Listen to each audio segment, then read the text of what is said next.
Good morning, everyone. I'd like to call this meeting to order. So if you could please join me for the pledge of allegiance and salute to the flag.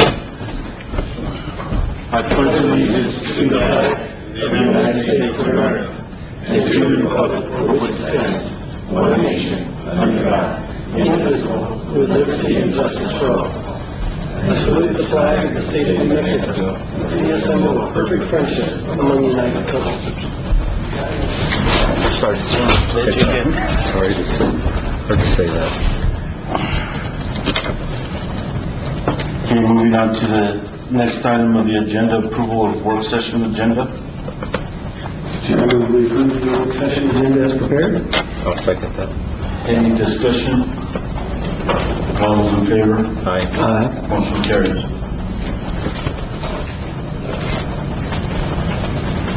County reports. Mr. Chairman, Commission members, my report for August 7th, August 2nd to August 15th. Item number 1, status remains the same. We still have 6 vacancies and we're still interviewing applicants. Training report, starting the Galindo monthly report. 2 newly hired officers continue their basic training. And also, last Friday we conducted Narcan training for the inmates. Item number 3, the status remains the same. Item number 4, community report. I attended the Two Cost Advisory Board meeting yesterday. Also, I attended the Judicial Council meeting at the Grant County Courthouse. On August 7th, I attended the Two Casa. This meeting was to prepare for the Two Casa Recovery Celebration that's going to be held in September at the Bend Altamirano Sports Complex. I believe it's going to be September 7th. And I and Sergeant Galindo will be conducting the community Narcan training all day at the event. Item number 5, recognition award program. Lieutenant Michael Bonifant has been recognized as Employee of the Month for August. Lieutenant Bonifant has continually responded to the needs of the facility because of his hard work and dedication to the Grant County Detention Center. Lieutenant Bonifant continues to set a positive example for the corrections officers under his supervision. And the administration thanks Lieutenant Bonifant for his service. Item number 6, monthly agency total arrests for August 2nd to August 14th. Silver City Police Department 37, Grant County Sheriff Department 18, New Mexico State Police 4, Bear Police 5, Santa Clara 1, Probation and Parole 1, GCDC, which are the walk-ins, is 3. On August 14, 2019, there were 60 inmates awaiting court proceedings. 18 were sent to the Grant County Detention Center, 2 awaiting prison, and 7 awaiting rehab. And 1 being held for Hidalgo County, 1 pending transfer out of state, and 1 pending transfer into federal custody. Item number 7 is your graphs that I submitted. The head count for August 14th was 90. The average daily population for August 2nd to August 14th was 101. Special management report indicates on special management for August 14th there were 4 males. And the head count for the day is 99. We've been spiking. We've been going, a couple of weeks ago we went down to 88. Then we back up, went up to 102, went up to 103. So now we're back where we're at right now. So at 99, so we're staying pretty close to capacity. That's my report, sir. Thank you. Do you have any questions? No. Thank you. You're welcome, sir. Thank you, Mr. Chairman, members of the board. So real quick, so the county wildfire protection plan is underway. We're going to have our first core meeting on September 12th at the conference center. Contractor is SWCA engineering firm, so I'm looking forward to that, to get that kicked off and start the plan, digging into the plan, seeing, getting the updates from all the core team, which is State Land Office, Forest Service, State Forestry, all the volunteers. And I'm missing some, but we're going to have a big core team meeting on September 12th. you're welcome to come. You're invited and you're welcome to come if you want. Lower Memphis, real quick, is having remember the September 11th, they're having hot dogs and hamburgers that they do every year. They want me to bring this to you and invite you. It's from 11 to whenever they finish, and that's at the Sherman Station, 2168 Highway 61, and that's September 11th, 2019. At this point, we've had a lot of rain, but it's starting to dry up now. It's real hot, so I just want to encourage people to make sure that they,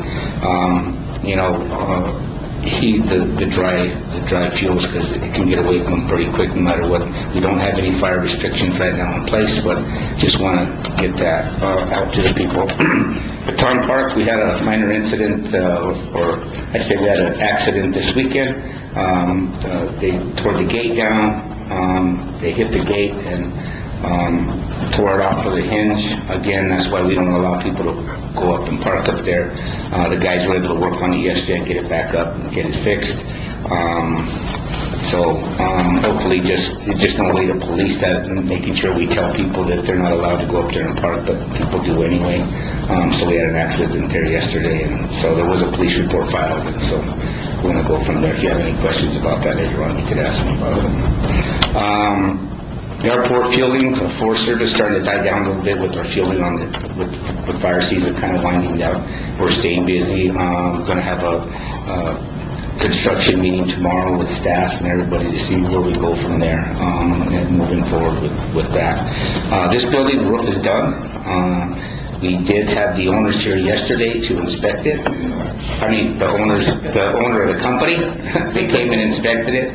CID will inspect it today, and then the manufacturer will be here to inspect it, and that's when we'll get the warranty settled in, and it's a 20-year warranty, so all of those inspections will take place before, it's actually 100% complete.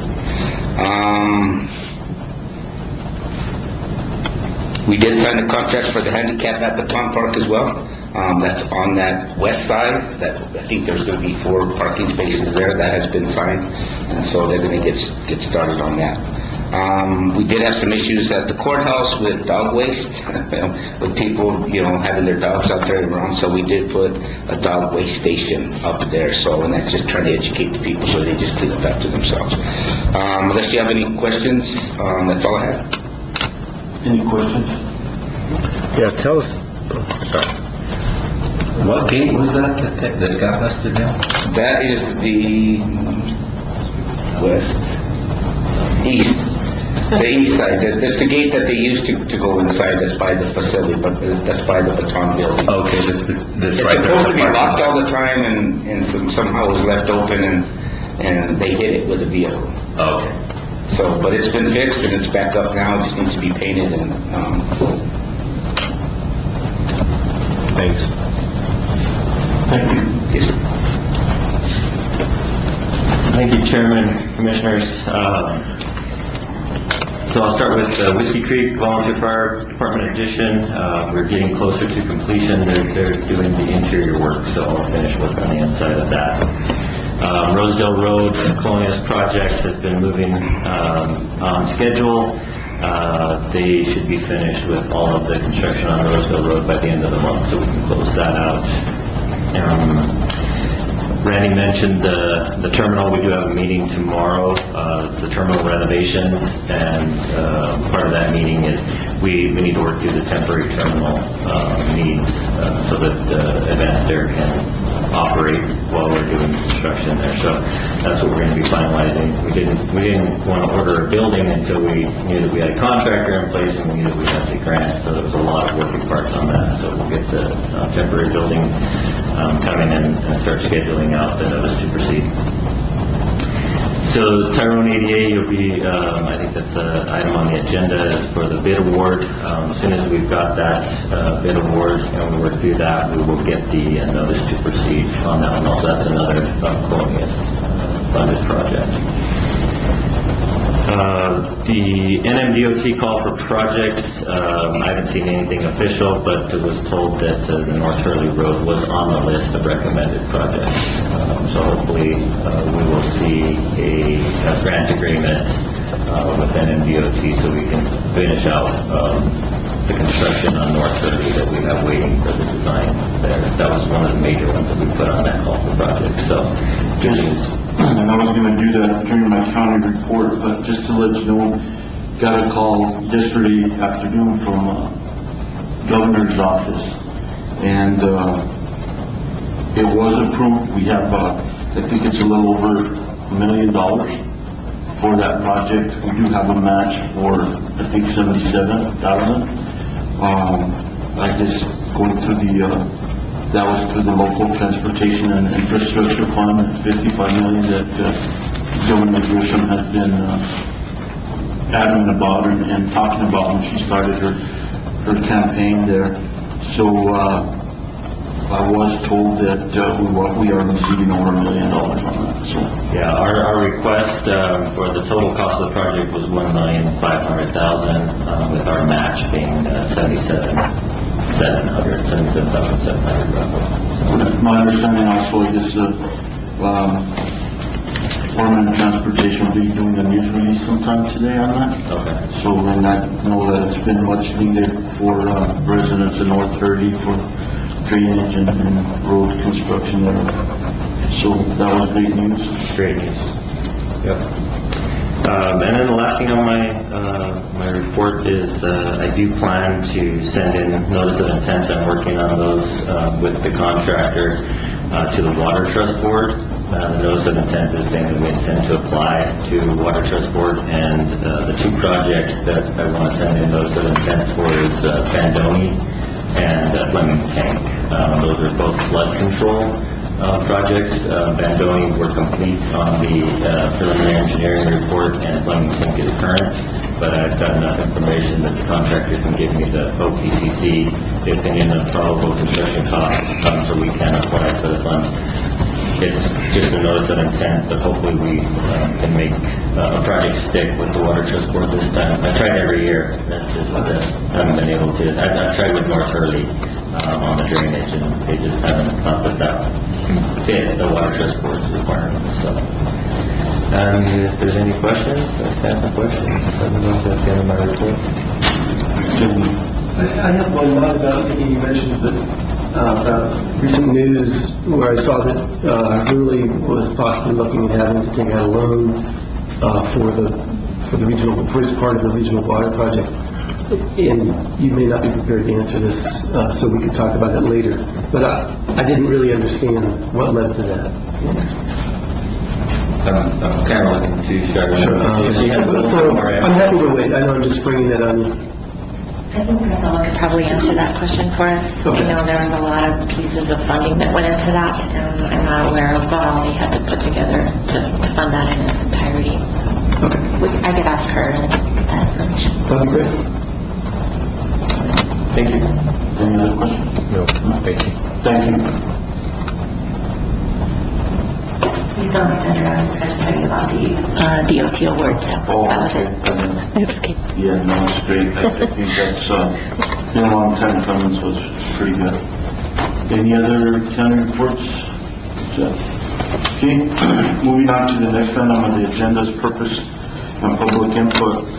The general purpose of the county work session is to inform the Grant County Board of Commissioners of agenda items that will be addressed at the next regular meeting, and for department heads and other elected officials to communicate with commissioners in regards to matters in their respective departments.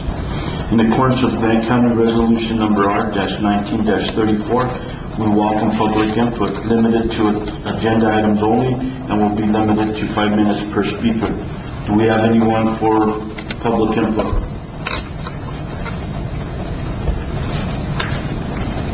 Okay. Rowdy. So moving on to the next item, presentations. Filo Regional Medical Center reports. Ms. Tafiaris.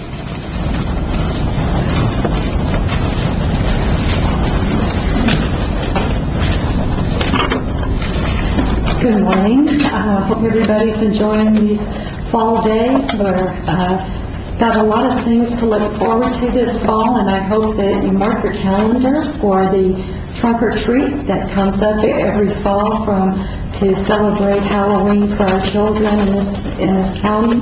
So as soon as I know that date for sure, I'll let you know so you can circle your calendar on that. I have quite a few exciting things to share with you. As you know, we have 2 new Board of Trustees. We're very excited about that. Joel Schramm being reelected, Cindy Moreno, a nurse practitioner in our family practice. We're very excited about that. And of course, James Marshall, who comes to us with a wealth of knowledge and experience. So we're very excited to have him on our Board of Trustees. We have our executive committee members, who are now Tony Trujillo, who is our chair, Dr. Wachuco remains our vice chair, and Jeannie Miller, who is our secretary, and that is our executive member of the Board of Trustees. I wanted to share with you something that we're doing quite differently now with our new members of our Board of Trustee members. We knew that there was going to be a learning curve for these new members, so what we have done is we have formalized an orientation for them. So as of last Friday, they have signed all of their paperwork to include their confidentiality agreement and their no-compete or no conflict of interest documentation. We have given them their orientation binder, which is about 4 inches thick, very healthy reading. And James Marshall wanted us to know that he reads every word, so we're going to hold him to that. We're going to give him a little quiz and see if he really did do that. And the orientation binder, or the binder that we give our board members, we increase that every year. We update it every year so that there's good current information in that. They have also received their iPad so that they can have this for the Board of Trustee meetings with their passwords. And we're also going to be offering, starting this week, orientation sessions for them. The first one will be on finance, and I'm sure there are going to be several of these finance meetings because, as you know, it's very complicated. So this Wednesday at noon, Jeannie Miller will be meeting with Richard and the two new members to go over finance and that structure and what we're looking for. And it'll be a very big overview of that. And then Richard will start getting into the very finite detail about how our decisions are made. Besides the finance, we will include some of the topics which will be included are quality, safety, risk, compliance, medical staff services, human resources, and ancillary departments. Those will be just a few of the topics offered for them. Of course, you know, these are not mandatory because these are voluntary positions, but we wanted to make sure that these were offered to them to gain their, to get them up to decision-making capabilities. On our recruitment this past month, I just wanted to give you an update on Dr. Kelly, who's our family practice doctor. She has completed all of her applications, her pre-APRA applications, and that has gone through very well. She is only waiting for the New Mexico license, and then she will be ready to start. We interviewed a ear, nose, and throat doctor this past week who is very promising, another surgical candidate who is coming out of Chicago, very, very experienced. Also, we interviewed this past week an acute care nurse practitioner, and this person would be someone assigned to our ICUs and also the floor to help the nurses and to be in communication with our medical director of ICU, who is Dr. Steiner. We also are interviewing tomorrow a pediatrician who is military-based right now, but is looking for something at the end of her tenure with the military, which will be June of next year. So we're trying to plan in advance. I don't know if many of you know this, but Dr. Corey is leaving our community, and that will cause a great vacancy for our pediatric population.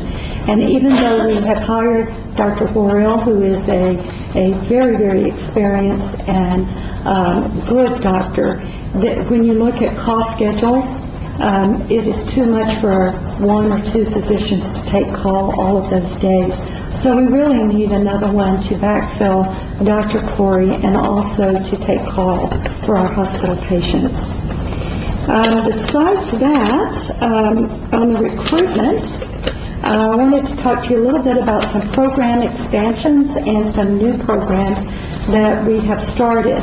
As of this week, we have started our tele-neuro program, and this is for our patients who have emergent situations, and that will be starting in the emergency department, but we are expanding that into the floor for stroke patients. So this is very exciting.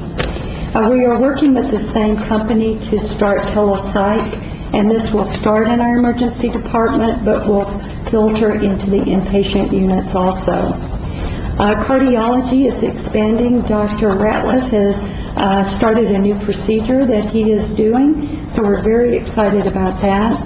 And Dr. Rosser is with his Heartburn Center. We are expanding that, and he will be doing a lot of expansion with this program itself. Richard is working with a company to do some investment on some very specialized equipment that can actually be used in the office setting, which will prevent any unnecessary hospitalization of patients. Family practice, I wanted to just touch base and give you a little update on Baird. We have finished the architectural design on that, and we're just waiting for the construction costs to come in before we start on that program. But I will keep you up to date as we progress with that. We're still looking for urology, and another program that we're very interested in is gerontology, and this is something that's greatly needed in our community and we don't have. So we're looking and exploring the capabilities of that program also. We are also looking, as you remember, and I don't think some of you were present during that time, but we were really looking at reinstating home health and hospice services, which I think are also needed in this community. I know that they were programs that Gila Regional had at one time, and at some point they dissolved those services, but it is really something I think has proven to be of great need in our community, and we want to reinstate that. So Richard and I are looking on the feasibility of it. We want to get the finances in line so that we can submit that to our board for approval on those expansions. And then, of course, our rural health clinic designation. Richard has been working very closely with the state to get that program ongoing. Just for our one clinic area, it should save us approximately $400,000 a year. And as we expand that, we're looking at how we can reinvest that into services for our community. So we have several construction and repair projects that we are involved in. One is in our pharmacy. We're having to redo one of our IV rooms per state code, and so we have already gotten the architectural submission on that. Richard is looking at that because not only is it a contract for the architect piece of it, but also on the construction. So he will give you some more information on that. We're still looking at our roof replacement in that section, and we'll give you an update. Richard will give you an update on where we are on that. And in addition to that, we're doing updates on our security system by putting in a program of badge readers for our behavioral health and for our OB department to prevent people coming in and out of those departments that should be highly secure. So we're also expanding our camera capabilities throughout the hospital and on the outside of our departments to make sure that we have constant surveillance of our hospital for safety. So on the community piece of it, I just want to let you know that we are scheduling public update on our current hospital status as we did last year. I'll let you know as we get closer to that date. Also, we are planning a strategic planning meeting with our Board of Trustees, and after that is complete, we'll be sharing that with the public. We are also looking at being involved in the Remembrance Community Health Fair, and we're very excited about that because now that we have a new CNO, she is getting many people involved in this. It is voluntary on our staff part, but they are very excited to be involved in community outreach. We are also looking and are involved in the state program for opiate abuse, and I will tell you that the Department of Justice is very cracking down a lot on this. They have visited our hospital, and all of our providers are in compliance with the program that the state has offered, and we'll be looking at doing even more in servicing with our community doctors on this, because if we don't do this, the Department of Justice certainly will inform them of this. We also are doing another wage analysis on for our employees.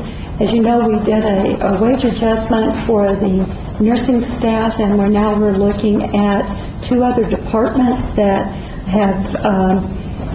have not been given a wage adjustment in many, many years, and we definitely need to provide that for them.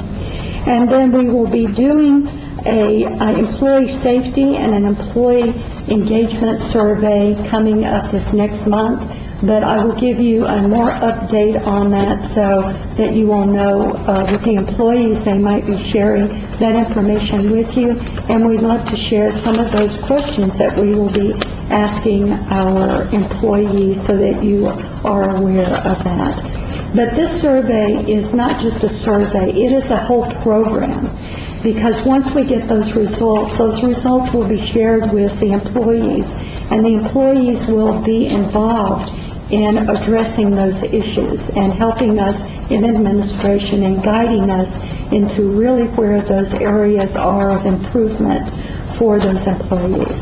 So, do you have any questions? As you can see, it's been a very busy month for us. It has. Again, I really appreciate you coming in and giving us these detailed updates. It's really helpful, and it's great to hear the programs you have for the future.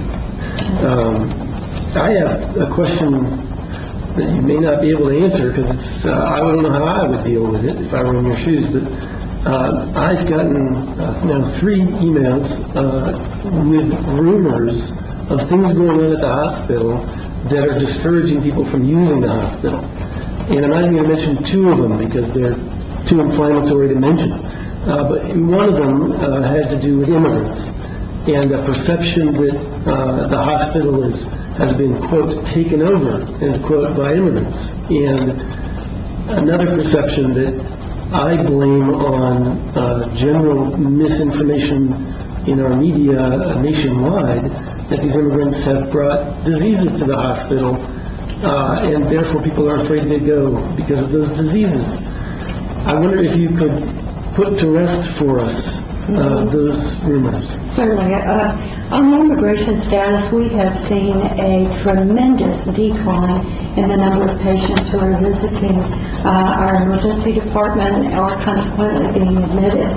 I think this has a lot to do with the detention centers providing health care, and which makes our services unnecessary. But as far as the diseases that are being brought, early on we saw a great deal of gastrointestinal issues, dehydration, malnourishment, and that you would totally expect from anybody that has crossed the desert. But healthcare in these countries are not what healthcare is here. So yes, we may see some things, but it mostly has to do with overcrowding. And so those things that other detention centers are seeing, such as in Houston, in El Paso, where the overcrowding is just unbelievable, in Florida, we have not seen that here at our facility. In fact, I walk through our halls and maybe I'll see an officer there once in a while, but nothing like it was, several months ago in January and February. So, yes, sometimes we see things that cause some alarm, but the thing about what our doctors in the emergency have done is they have been extremely proactive. So if anything in question has come about, they are isolated from everyone else because we don't want to take the chance on exposure. But I will tell you that it is just as frequent or just as likely for anyone in our community that is faced with underservice of health care. They don't have the means for health care. They don't have transportation to health care to become subjected in their own community to certain diseases which the general population is not. So I think those are gross rumors that happen, and I think that we need to do more public education to reduce that fear. There are some people that think that we should not be dealing with these patients at all, and I can have an appreciation for that, but that is not what hospitals do. Hospitals take care of everyone that come in those doors. Number one, it's the law that we have to.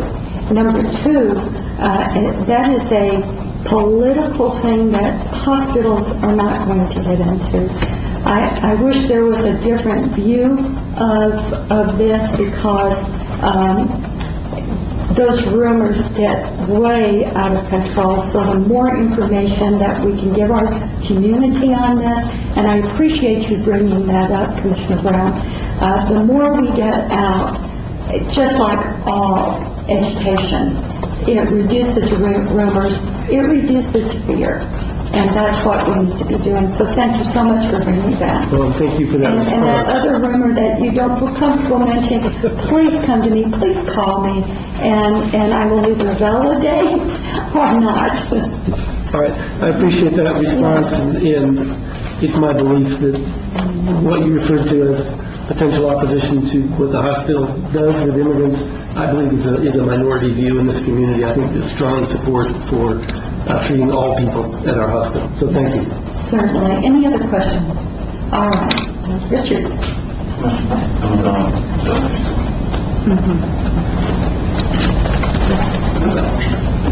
Richard reminded me that I might mention this fact, that it's a totally operational issue, but I will share this with you. We have as you know, we have a contract with a company called Inova, which is a company that provides our emergency physicians to our hospitals, also provides mid-levels to our hospital.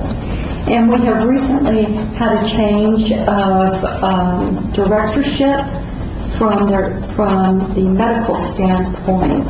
Dr. Koch is now our medical director, and he is just starting, and he's very, very positive, wants to help on all of our initiatives, extremely approachable. So we're very, very glad that he is with us, and I'll try to bring him as soon as I can. Thank you. Certainly. Good morning. Good morning. This is the report for June, which is the end of our fiscal year. You probably noticed from the report that June looks a little bit different, and so we recorded a $4.2 million profit for June. But let me tell you what happened there. So as we got ready and as we were preparing for our auditors to arrive on site next week, we had made certain entries throughout the year that we made on several occasions on different months. And what we did was we reversed those entries so that we could make all the entries in June. And it was primarily, one, for our record keeping, but two, to make the auditors, as they search for things that need to be corrected. It's all in 1 month now instead of spread out through the year. So if you take a look at year-to-date column, which is the one that we reported to the board, we are showing a profit of $299,000 for the end of our fiscal year. And I do want to let you know, as I've let our board know, that this particular year I was more aggressive in my revenue accruals and a little less conservative in some other areas as it relates to contractual adjustments. I still think that I think they're defensible positions, but it's something that's a little bit unique for this particular year. I know the $299 figure will change based on some subsequent events, but the extent of that I don't know today. We're still sorting out some issues. As you may know, we've had a change in our controller's position, and we've had a change in our business office director in the last 60 days. So, moving down to notes of interest, we did collect 32% of our charges in June. Looks like we've got 2 months. I still say 2 months don't make a trend, but it's going in the right direction.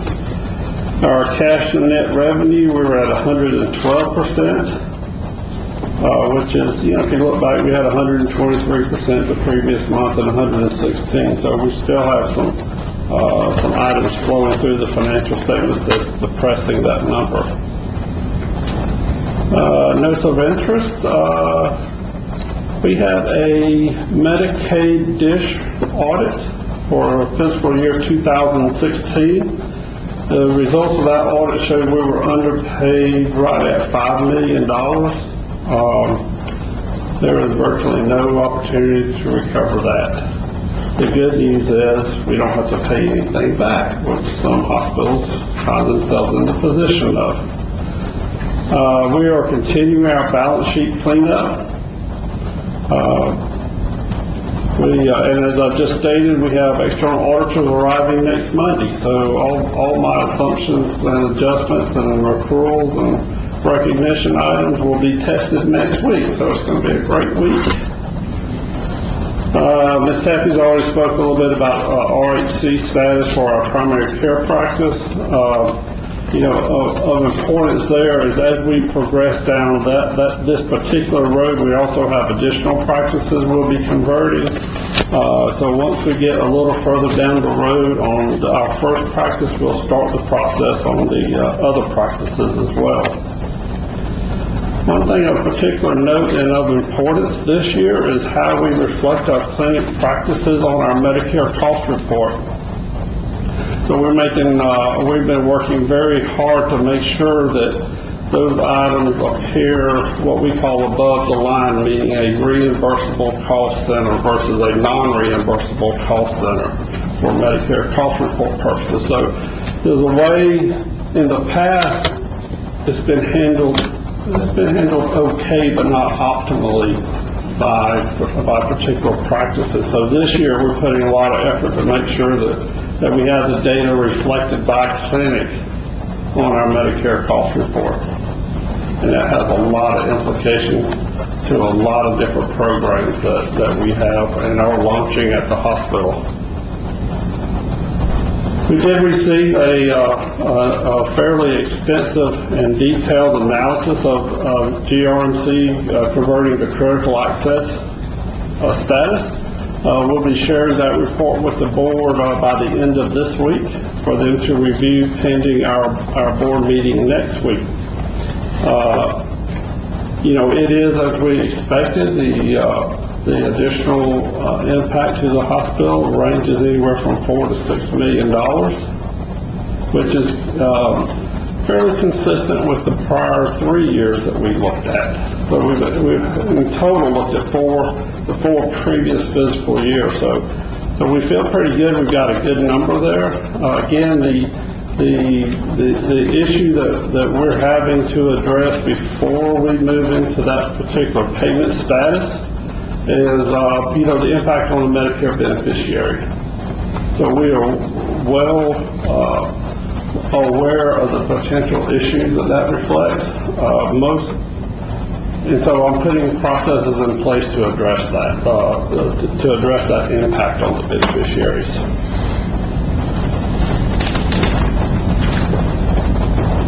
Our days cash on hand at the end of last month was 25 days. Yesterday it was 26 days.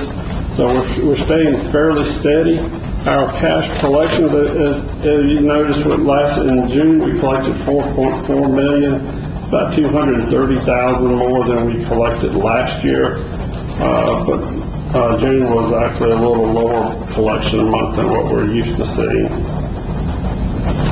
All right, any questions for me? Yeah, Town Manager. I just have a clarifying question, because in your overview, those numbers jumped off the page at me, the month to date. So just to clarify, you reversed all of the journal entries you made throughout the year and made them all in the month of June for audit purposes? Did I understand you correctly? Yeah. So that's why that looks so... Right. Okay. Yeah. Thanks. Thank you. Any other questions? I have a question about one of the notes in your report. I don't think you mentioned it about the pharmacy charges. You mentioned that the effect has been an average decrease of $1.1 million per month. Yeah, so if you take a look at our net revenue, the very top line on the first page, so our net revenue for June was $73 million versus this time last year was $97 million. That's with the last time I calculated, the effect of the decreased pharmacy charge to the patient was about $1.3 million per year. So we've been able to increase our net revenue with a $1.3 million reduction in charges for our pharmacies. Okay, you just said what I thought you might have meant in the written report, $1.3 million per year. Correct. The report says $1.1 million per month, which would be $13 million a year. Yeah, no. Okay, Yeah. that's wrong. I was That shocked. was an incorrect statement. Okay, so an average decrease of, maybe it meant to say $0.1 million per month. No, I meant to give you an annual number. I just typed that in incorrectly. I'm really relieved. Don't think I have anything else. Yeah, I'm probably going to show my ignorance, but back to Manager Webb's question. So you're showing a variance. I'm looking at that $12 million month-to-date figure. You're showing an extra $6 million of revenue. Of net revenue. Because of those. So how can we tell what the month of June would have been without those changes? What would June have looked like? Before I did the adjustments to reverse the prior month's entries, we were slightly breaking even for the month of June. I believe in the month of May, and I'm just trying to recall from memory that we're somewhere around 260, 270 year-to-date profit. Okay. So it's just a slight profit before the entries were made. Okay, very good, thanks. Thanks for the detailed report. That I think that you guys have been busy, evidently, and that was a very detailed report. I sure appreciate it. Thank you, sir. Mr. Brown? Yeah, sorry, Richard. One more item. I'd forgotten to ask you the reasons for the Medicaid dish underpayment of maybe $5 million. That's a good question, and I don't know if I really want to answer it in open session. But people that are highly skilled are always needed in order to present data initially. So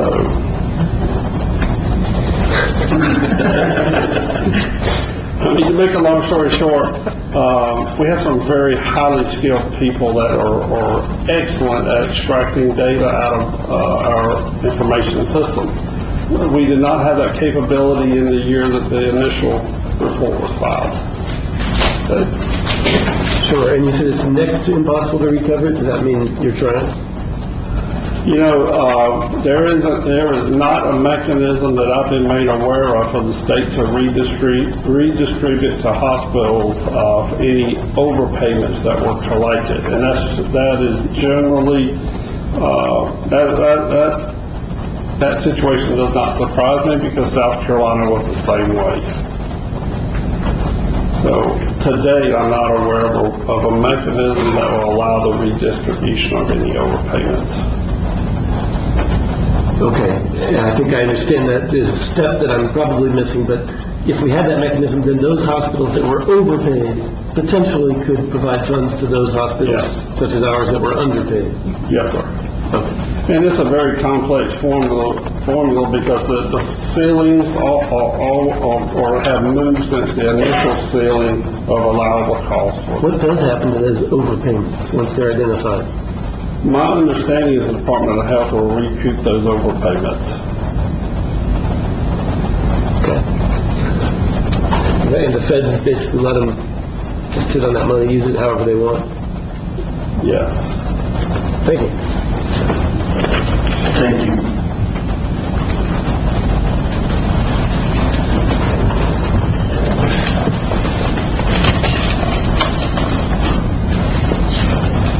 So moving on to the next item on the agenda there, discussion regarding the Gila National Forest and forest-related topics. Beth and Marcus.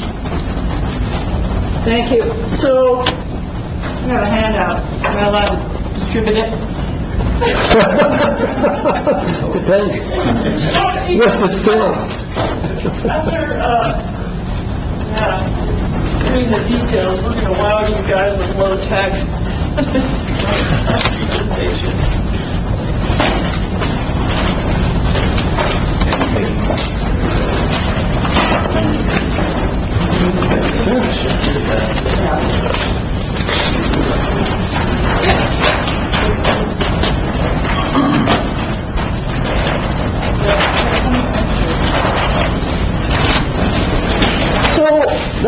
The last time, Mr. Chairman and Commission, thanks for letting us come today. The last time I came, I offered, I'm Beth Riley, Marcus Cornwell, and Michelle, you need to come out from behind the flip chart. Michelle's she started last fall. She's our support services specialist for the Silver City Ranger District. So it's business administration functions at the district, and sometimes you see her at the front desk. So anyway, Michelle does a plethora and a variety of it's a software job as well as a human resources job. So I just wanted her to come today and get introduced and see how a business meeting of the commission runs.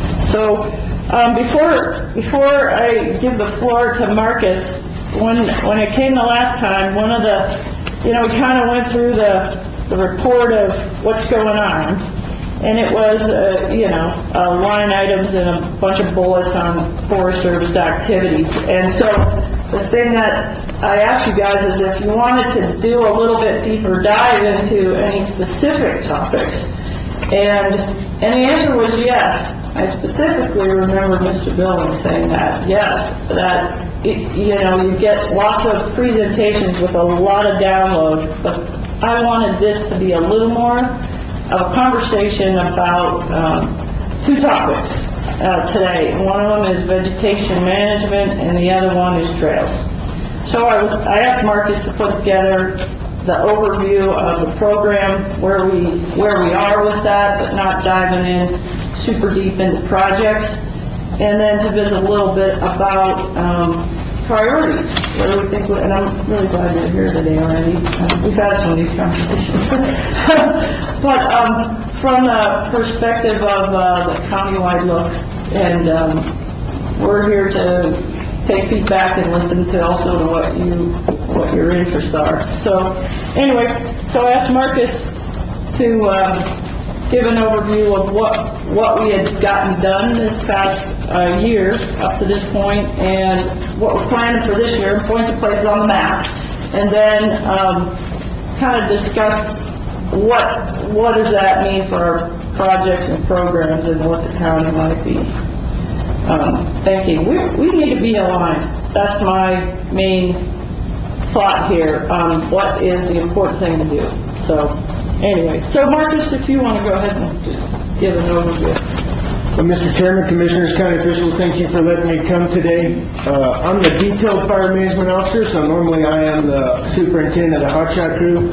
I've been on a hotshot crew for about 20 years, suppressing wildfires, helping with RX across the country. So it's fun to be on the planning side, because often I'm tasked to help Randy with mutual aid here in the county, with the state. So, really thinking about our veg treatments and how it can not only help the firefighters' safety respond safely, but also help our landowners, and also help the land we're tasked to protect. So if you see in the handout, just a few of the things that we got accomplished this year. So last fall, if I take you back real quick, remember it was kind of a wet fall, so we didn't really have the opportunity to treat up in our pine and the higher country as much. Generally, up here, we have to wait for fall due to Mexican spotted owl habitat that limits our actions during breeding season. So that means that we can only generally do prescribed fire up around Signal Peak area, north of town here, from about September to March. So it's fairly wet. We didn't get a whole lot done in there due to those storms. What we did get done was the Cameron Creek RX, which was about 950 acres. Some of you guys may have seen the smoke, and you can still see the effects and the scar. We got that done in late May, early June, and I think the effects really turned out well in that field type what we got done in this watershed down here. We did a little bit on mechanical treatment. We've got a partnership with New Mexico Game and Fish, where we do about 100 acres a year here around Georgetown. We might start burning some of those blocks as well, some of the slash we've accumulated. So we're chunking away at that. And then we've done a little bit of snagging, eliminating some hazard trees and brushing on some of our roads. So if you look at what we have coming up for this next year, one of our main priorities is the Jaybird burn. And so Jaybird is essentially right in this block right here. It has New Mexico Game and Fish dollars tied to it. It's about 2,500 acres. It'll treat ponderosa pine, some of the headwaters of Sapio, some of the feeder streams that feed into the members as well. So, it's a watershed, protecting the watershed, treating some of the acres in there. So really, briefly to touch on why this is such an important area for us is it has about 2,500 acres of mixed conifer in this stand. So if I take you back before the Signal Fire, before the Silver Fire, we had about 2 to 3 times that many. So we're at about 1/3 acres of what we have left of the high altitude mixed conifer. That's when you start getting that transition right from the ponderosa into the fir, white fir, that kind of thing. Do you mean the entire forest? What's that? No, for District 7, for Silver City. For the Silver City District? Yeah, but I mean, even if I took you, I don't have the numbers for the entire forest, but we all know that Whitewater Baldy took out a fairly good chunk around Bear Wallow and those districts as well. So it's definitely a landscape at risk just because our mixed conifer, in general, if it doesn't see return intervals, the majority of ours needs to see return interval about every 10 years. And a lot of it hasn't seen that. Accumulation of dead and down, all of that kind of thing. We get a dry year, start in the wrong place, high severity fire occurs, like the Signal Fire or the Silver Fire.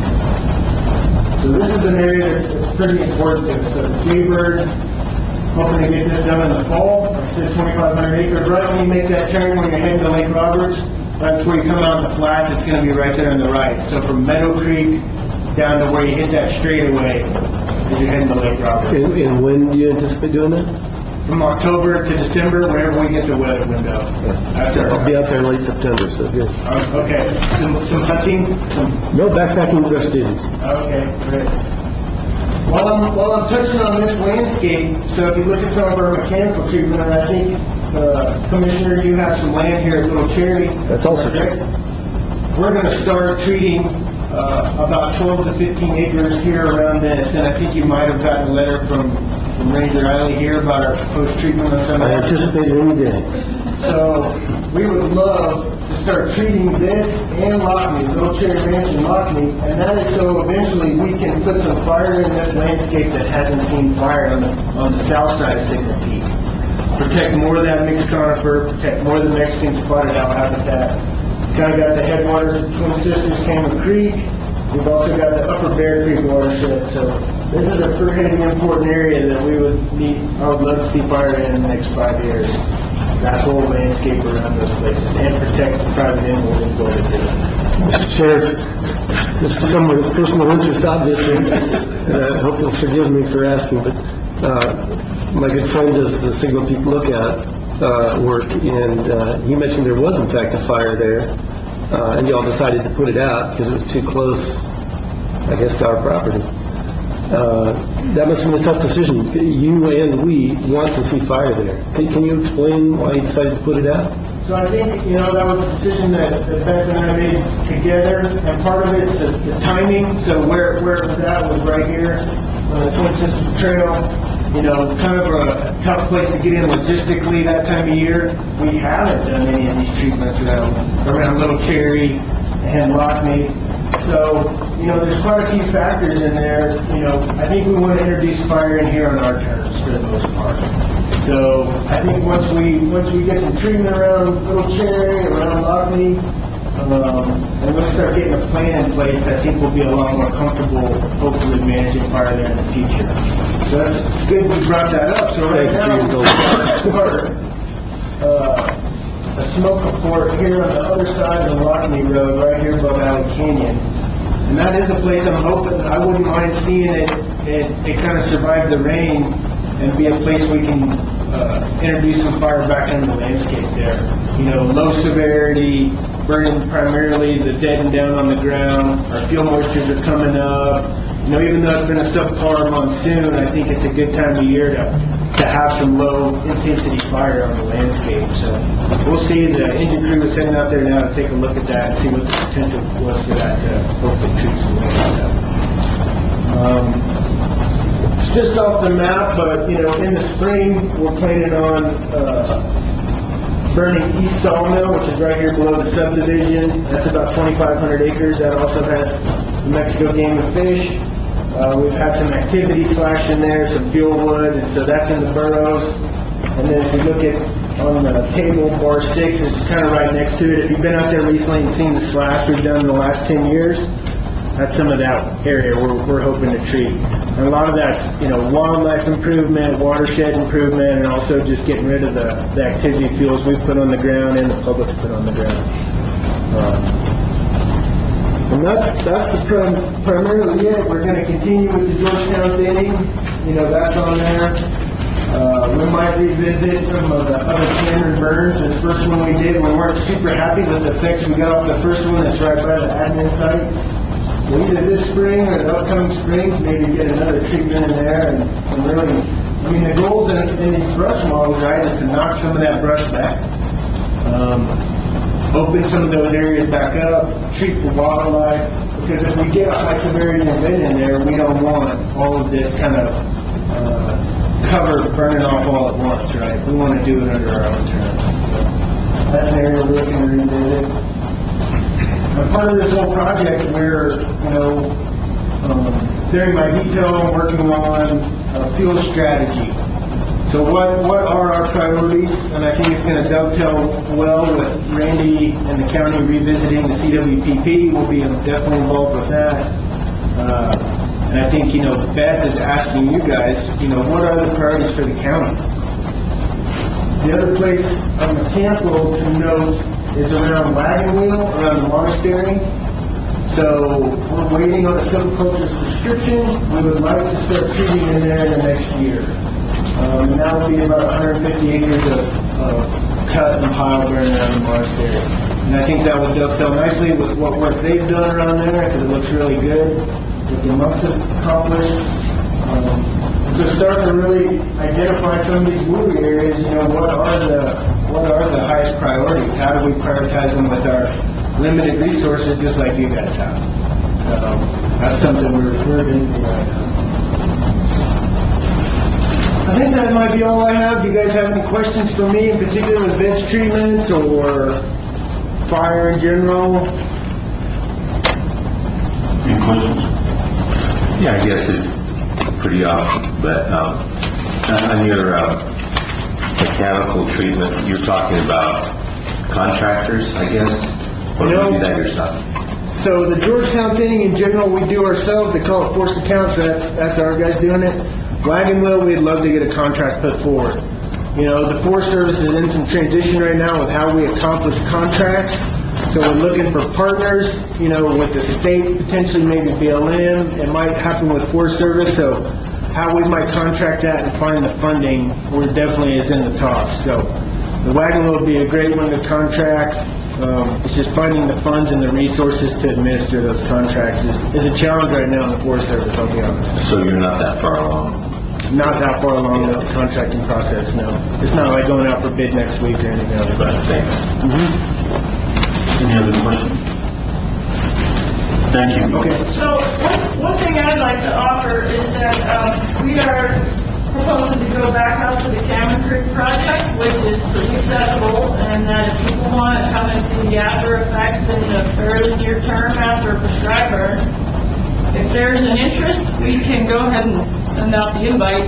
You know, we're able to go behind one of our gates to go do kind of do a show me trip on the effects of that. And Does that invitation extend to students? you know, it could. I think we got to make sure we don't, you know, create a carnival out there. It might take a couple of trips. So if we want to, we actually had a student educational project that we were going to do out on the burn area, and the road got on muddy. We could take the bus in. So anyway, so yes. Okay, contact me. Okay. So we'll let you know. The other thing is part of doing some of this work, we're also creating fuel wood opportunities for the community. It's a double-edged benefit to us. Fuel wood or firewood is a target accomplishment for the forest, and so we are always encouraging people to get that firewood permit because that's how we check the box.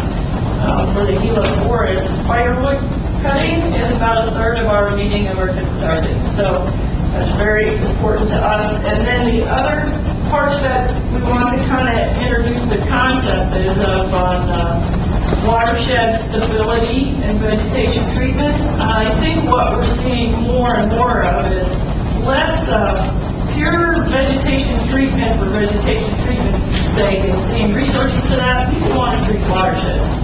So I just think we haven't messaged that well enough on how vegetation work is about managing the watershed, so they don't all come unraveled all at once. You know, the thing I think about is a big ditch went out once. We don't want to see that again. So we may be starting to take a look at the watershed area here in the near future as well, because I want to see that. So, any other questions about veg? And my conversation on trail stuff is fairly short. Is that anything else on vegetation? Field trips coming up. We will let you know. On the trails coordination and planning, we absolutely welcome the county taking. I think it's kind of a leap of faith in supporting Trails Master Planning, and Misha was telling us, you know, you're working on getting a contractor on board to help with that. But it has, here's what I see is there's been like a crescendo of interest in trails. And it's been over about the last 5 years now. There's organized trails groups who want to adopt sections of trails. There's many more different kinds of users coming, and for the forest to be in sync with what is going on in the valley to make those connectors. You know, trailheads are an issue. The state of our facilities are an issue, and for the forest infrastructure to get to the next level, having a broader look that's supported between the city, the county, the other land ownerships, and the Forest Service, we're going to have more success in getting funds to get our facilities up to speed. I don't see recreation as being incompatible with the other things going on in this county and in a lot of parts of the country. People move where they go because it has a quality of life. And Silver City has an outstanding setting for being able to offer quality of life as well as decent employment. So I see that as something that we, the forest, needs to be engaged. It's a priority for us, and Silver City is kind of the hub for the Gila Forest on this stuff, but not entirely. So for us, that's one of the messages as I wanted to give you, is we're starting to look at, you know, our own kinks in the system where it's like, yeah, we got a perfectly good trail, but we need a right-of-way. We have a perfectly good trail, but there's nowhere to park. Heard from the backcountry horsemen, there's not very many places for you to get a horse trailer off the road. And it's dangerous putting a horse on the highway. So those folks, you know, there's those folks. We've been working in the boroughs and went out in the field with a couple of folks from the Burro Mountain Homestead to put arsenite posts in the ground to explain the UTV system out there. And so that's what goes along with this master planning is the forest made its transportation decision a handful of years ago. Right, wrong, and different. We are still in the first generation of implementing our travel plan. That travel plan has a lot of trails in it. And so for us to go to the next generation of good maps that are user-friendly, signing that is user-friendly. I think we all carry the same interest in trying to move trails into the next generation. But we see, you know, we are welcoming seeing the vision for how we connect. And for us to be able to respond to new things, we have to put it in our management queue and give it the upload and compete with other projects. So for us, that's why I'm very conscious of new proposals coming in, because they have to compete with everybody else's. And so I applaud the county for taking that step, and we're looking forward to the development of the planning effort and working with the partners. It's a good thing. So that's a good thing for this valley, this county. Anybody have any questions about anything else or trails or? Okay. Thank you. All right. Thanks for letting us have some time on this agenda. You know, the regular meetings they're kind of formal. You can't point to a map and talk about fires necessarily in those settings. So I appreciate you giving us the opportunity to do that. Thank you. All right. Thank you. Thanks. Moving on to next item, presentation of the Lighting Energy Summit Conference. Commissioner Brown. All yours.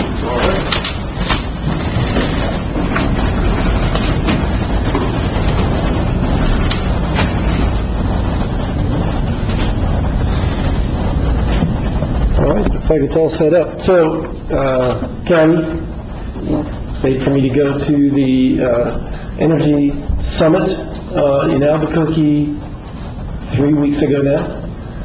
This was sponsored by Senator Martin Heinrich and Mayor Tim Keller, and there were 8 workshops. I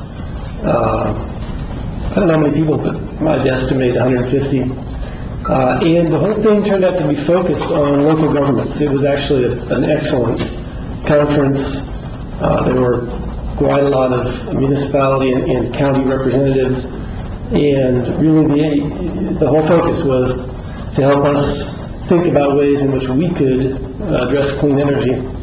I'm sorry that Commissioner Salas can't be here. He's expressed interest in this as well. I went with a particular interest in learning more about property assessed clean energy. This is a project I'd heard about probably 10 years ago, and then nothing seemed to happen with it. So I did learn a lot about it, and I continue to learn a lot about it. And I wanted to share some of that with you. I think we'll be hearing about this. This is nothing that's going to be actionable anytime soon. But I wanted to start talking about it so you'll know what it is when we refer to it later. And I'm supposed to hit the arrow. There we go. All right, so hopefully you can read that. And you do have copies on your computer, I believe. We can get you a copy of the PowerPoint. What is PACE? Again, stands for Property Assessed Clean Energy. And these are county programs. There are municipalities having involvement, but they're county programs. They are authorized by the state since 2009. They make it possible for small businesses and lower-income property owners to install solar panels or to improve their energy efficiency, depending on the program they're using. PACE provides upfront financing for the energy project that is repaid through a special assessment on the property collected by the county treasurer, collected together with other property taxes. So it's addressing the fact that upper income folks can get loans, right, to put in solar panels or whatever their improvements are going to be that will then pay back the loan through savings. But people without a lot of capital at hand can't do it, right? People can't walk into a bank and say, I need $20,000 to do this project. They can't take advantage of this technology right now. And PACE helps them do that. The financing of PACE is tied to the property. And this is a particularly interesting aspect of it. It transfers when the property is sold. So you don't need to refinance like you would with a home equity loan. If you took out a home equity loan to put on solar panels and then you wanted to sell your house 5 years later, you'd have to refinance, whoever bought it would have to refinance that loan because that loan doesn't go with the property, it goes with the owner. This goes with the property. It's assessed, property assessed. And so if you saw the next owner of that property, is now responsible for paying back. Does that make sense? Right. Good question. So Yeah. he's looking at paying back the balance that is left, correct? Correct. That's exactly right. Yeah, they don't have to pay back what's already been paid back. Right. Yeah. So let me make sure I understand. So a property owner decides he wants to do some solar or energy efficiency. He goes to this program, gets the loan, and then pays it back to the treasurer? That's correct, through property taxes. So it appears on that owner's bill as a separate assessment. Okay, so this is an individual thing, though this isn't a group. Correct. Okay. We've been hearing a lot about community solar, which hasn't passed yet. This is not that. Okay. Yeah, this is an individual thing. Okay. But it's a county program that enables this to happen.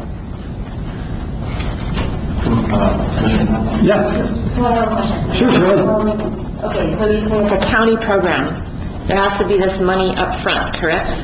Correct. Where does the money up All front right. come Yeah. from? So if you want to hang on, I think I'll get to the fact that there are different answers to that question. Yeah. It's a pretty short presentation, and I really appreciate the questions as we go. But that one we're going to address in a moment. So to qualify for PACE, and now let me introduce two new terms, right? There's residential PACE and there's commercial PACE. And the folks at the conference kept calling it R-PACE and C-PACE. So R-PACE, which is residential, a homeowner must demonstrate that their increased property tax payments will be less than their savings and energy bills. So you don't even qualify if you can't prove you will be cash flow positive as a result of the project. And obviously this makes the risk of lending the money much lower because the person's currently making their utility bills, right? That they're paying those. When those go down by more than their property taxes go up, they clearly have the capacity to make those payments. Commercial property owners can participate in C-PACE. Albuquerque has a C-PACE program. Bernalillo County adopted a county ordinance that allowed municipalities to offer C-PACE. And as I note here, that appears to be the only active PACE programs in New Mexico right now. And one item I wanted to make sure to emphasize, the county is never liable for any debt under PACE. Even though it's a county program, This is an individual financing deal with property owners, either commercial or residential property owners. Never affects the county's balance statements. All right, well, why do we care? This is my pitch for why I think we should care. We talk a lot about base jobs in the economy, right? Jobs that create value rather than just reselling somebody else's value. To me, keeping money in the county is every bit as valuable as generating new money in the county. So right now, utility bills are going out of county for the most part, right? Some comes back in terms of employment for our linemen, but most of it's going out. It's going out to P&M, it's going out to their suppliers of fuel. If we can generate power here and replace that, we're keeping more money here that will circulate here and add to our economy. Our residents should be important to us, and they'll save a little bit in the short run, right, because they come out cash positive if they qualify at all. And they'll save a lot more in the long run, because in 15 to 20 years, they can be either independent or nearly independent from utility bills. Local solar installers will be able to create jobs, generate gross receipts taxes, and develop their skills in this growing field. And Grant County will be doing its part to combat global warming, or at least be doing part of its part. There's a lot to be done, but I think it's time we start. Got a picture there. This is not a local job. This guy's from Las Cruces, actually, semi-local. But it is a local installation. This is the solar panels that were installed in the senior center in Santa Clara. And, of course, the devil's in the details. Bernalillo County, I mentioned earlier, the city of Albuquerque, Santa Fe County, and Sutherland Park have all adopted PACE ordinances.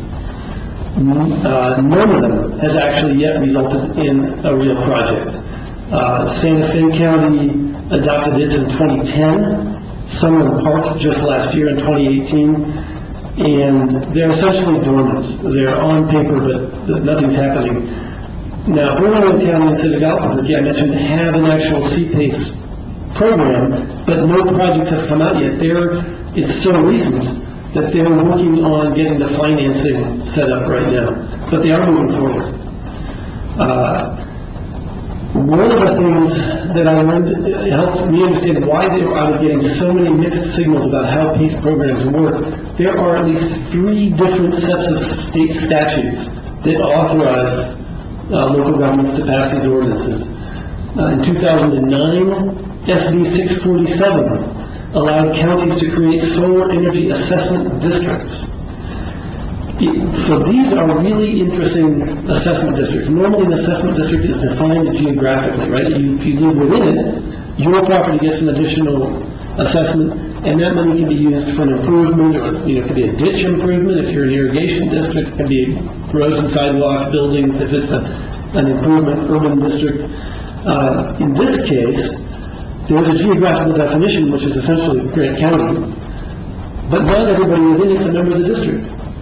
Residential property owners can opt in. So you can have, one person in a 10-block area is a member of this assessment district. Pretty interesting concept. That's how their assessments are made under what's called the Senate version of PACE. So the same year, the House passed and the governor signed a different version, HB 572, obviously the Senate passed it as well, that authorized a different method that does not require assessment districts. This is done somehow on an individual basis. So I, as a property owner, can come to the county, fill out my paperwork, go to a bank, say, look, the county is allowing me to put this assessment on my house. The bank finances the project, but it finances it knowing it's going to get repaid through property tax assessments. As you can imagine, this is complicated. And for that reason, nothing has happened with the House version of PACE. They're still working on regulations related to it. So I hope to be kept up to date on those. I'm now a member of a statewide working group that's looking at how PACE can work. I sat next to the deputy county manager for Las Cruces. He is much more excited about the House version than the Senate version. He's had several parties within his county pass an ordinance authorizing this stuff. He doesn't know how it's going to work. At some point, presumably, if they get a project off the ground, they're going to come to the county assessor and say, please put this assessment on my tax bill. They're going to come to the county treasurer and say, please collect this assessment and then give it to the district for use in this project. But it was a municipally authorized ordinance that doesn't go with the county ordinance. So it's not clear how that interface is going to happen. My point, of course, is that the devil's in the details, and a lot of these details are still being worked out. And the third version that I mentioned, just passed this last session, HB 440, allows counties to create solar energy assessment districts that are different from the Senate version from 2009 in some way that I don't understand yet. But this one is focused on commercial properties. Commercial properties have a huge advantage over residential properties, and that is that their mortgages on commercial properties are not resold to Fannie Mae or Freddie Mac, right? These huge national mortgage buyers that bundle mortgages, divide them up just like you heard about in the crash in 2008, and resell them. Those institutions have opposed PACE. Those institutions are concerned that if a homeowner goes into default, because PACE is backed by property tax assessments, the property tax debt is going to get paid off before the mortgage. So they're concerned that the security of their mortgage goes down if a property owner uses PACE. And they've opposed residential PACE for that reason, those two agencies. Now, I think it's unreasonable that they're doing that because the only piece that comes before their mortgage is any missed payments on property assessments, not the total amount due of the project. So they're really talking about a pretty small amount, a pretty small encumbrance on their collateral, which is the mortgage. That's enough to convince the VA and the FHC, the Foreign Home Corporation. I can't remember what FHC stands for. Those are two players in the mortgage industry that have accepted PACE, but Freddie Mac and Fannie Mae have not. Commercial properties don't deal with those agencies, so they're good to go on HB 440, and that's what Albuquerque is pursuing right now. All right, that was probably the worst slide. Any questions on that one? Okay, I'll move on. Just a mention of, it's not just details, it's also politics. So in 2009, I mentioned that this is when those two bills passed, the Senate and the House versions, and there was a flurry of activity at the state level. Energy, Minerals, and Natural Resources Department sent out speakers to different counties. I got some of their PowerPoints. They teamed up with NMAC to produce this manual. So there's a how-to for how to establish these renewable energy financing districts under the Senate version of PACE. But when we changed administrations, that activity died off. And that's part of why we haven't heard anything. There's been no support from the state until the Martinez, until the Ron Grisham administration has taken over from the Martinez administration. So once more, state officials are starting to push this. I also sat at a table with a guy from Energy, Minerals, and Natural Resources Department whose job it is to start pushing these projects. He's a member of this working group. And we're going to be looking at the different approaches that exist, the House versus the Senate version, commercial versus residential. We're going to be looking at what statutory and regulatory roadblocks there are, and I believe we'll be able to make something happen in the next few years. Again, that's why it's not an immediate thing. I'm just bringing it to your attention for the future. And of course, there's still a lot of questions left. We've got a big issue for residential, of course, is the Freddie Mac and Fannie Mae issue I brought up.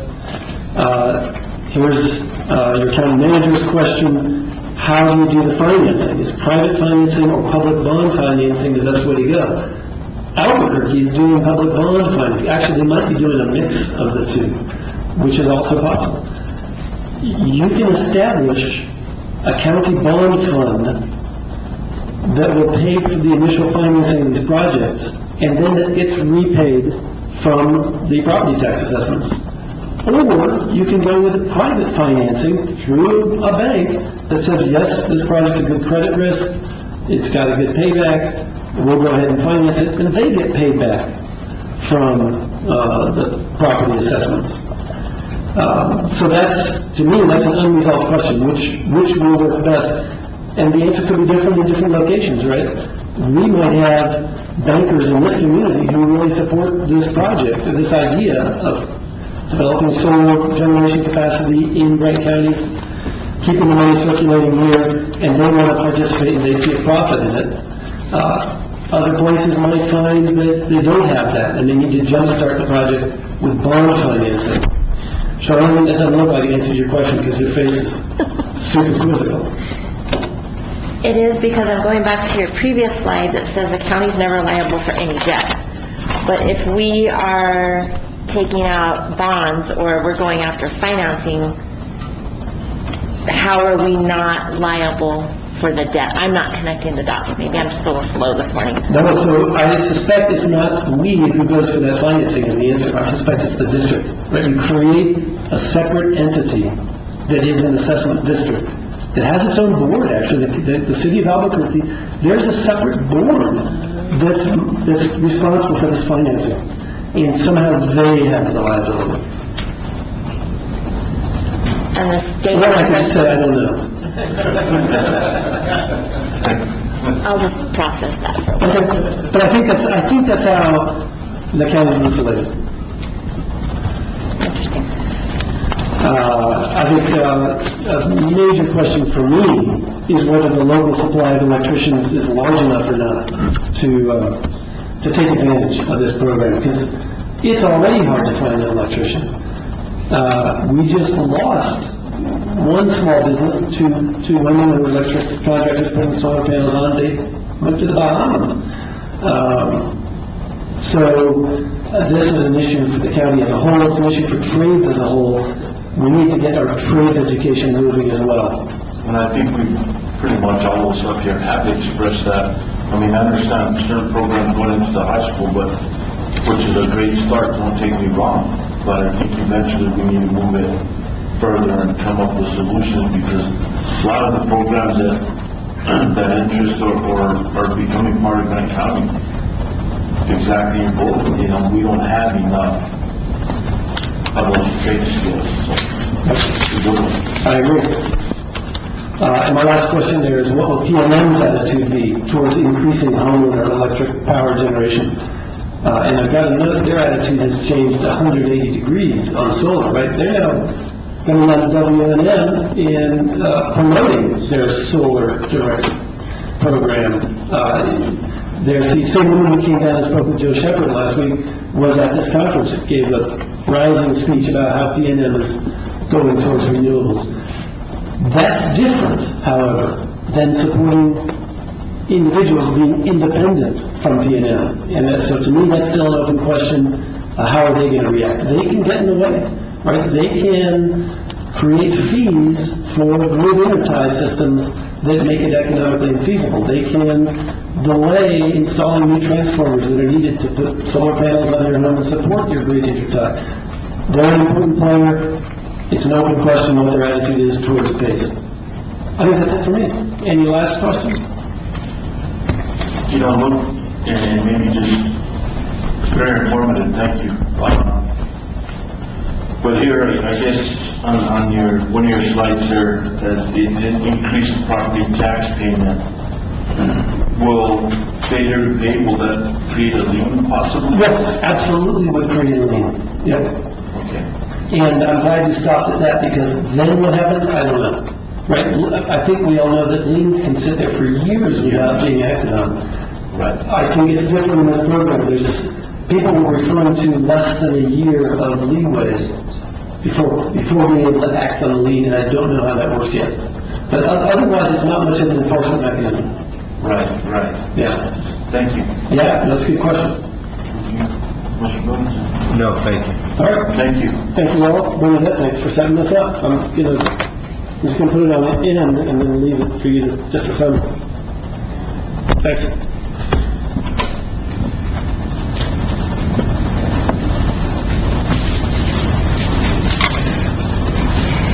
I do have a question I'm thinking of as you're walking up. So, would this program, the PACE program, take advantage of current funding from the federal and state government, or is there new state funding available for this? You're referring to tax credits for individual installations?